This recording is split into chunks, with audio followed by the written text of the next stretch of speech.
Last night کافی دیر تک جاگتا رہا، دنیا کے کاموں میں مصروف تھا، گھر کے کاموں میں مصروف تھا۔ آخر کار لیٹ گیا، لیٹ کے بھی نیند نہیں آ رہی تھی، کبھی اس کروٹ لیٹتا کبھی اس کروٹ۔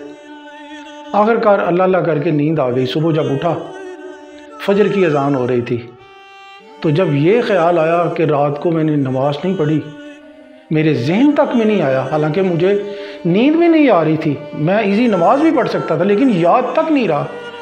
تو یہ سوچ کے بڑا دکھ ہوا کہ آج اللہ لگتا ہے بہت زیادہ ناراض ہے، جس کی وجہ سے آج سجدے کی توفیق بھی نہیں ہوئی۔ کیونکہ میں نے وہ واقعہ سن رکھا ہے، ایک دفعہ اللہ کے نبی حضرت موسیٰ علیہ السلام اپنی قوم سے وعظ فرما رہے تھے اور کہہ رہے تھے کہ اللہ کا صبر، جب مشکلات آئیں تو صبر کرنا چاہیے اور اللہ کا شکر ادا کرنا چاہیے۔ جب اللہ آپ کے اوپر نعمتیں کرے تو اس کا شکر ادا کرو، کیونکہ شکر کرنے سے اللہ نعمتوں کو اور زیادہ بڑھا دیتا ہے۔ ایک بندہ سامنے کھڑا ہو گیا، جو سامنے بیٹھا ہوا تھا، کہا اللہ کے نبی، اللہ کی اطاعت کرنا، اس کے احکامات کو ماننا تو دور کی بات، میں تو اس کی نافرمانی کرتا ہوں، لیکن مجھے اللہ نے مال بھی دیا ہوا ہے، اولاد بھی دی ہوئی ہے، کھیت بھی ہیں، زمینیں بھی ہیں، جانور بھی ہیں، سارا کچھ ہے میرے پاس، اور یہاں تک ہی نہیں، اللہ تو اس کو دن بدن اور بڑھاتا جا رہا ہے۔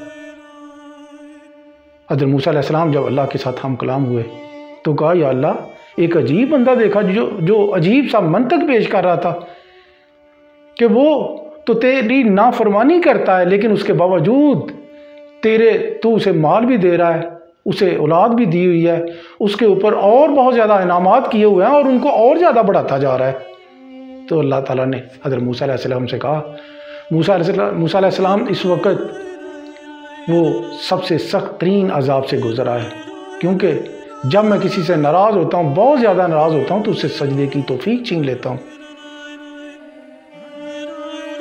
ایک سجدہ نہیں کیا تھا شیطان نے، صرف ایک سجدہ، انکاری ہو گیا تھا اور اس کو رد کر دیا گیا، جنت سے نکال دیا گیا، قیامت تک وہ آگے اس کو رد کر دیا گیا۔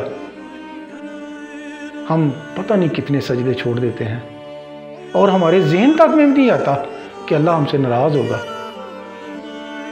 ہم بس اپنی دنیا میں گم رہتے ہیں، اپنی سوچوں میں گم رہتے ہیں، اپنے معاملات میں گم رہتے ہیں۔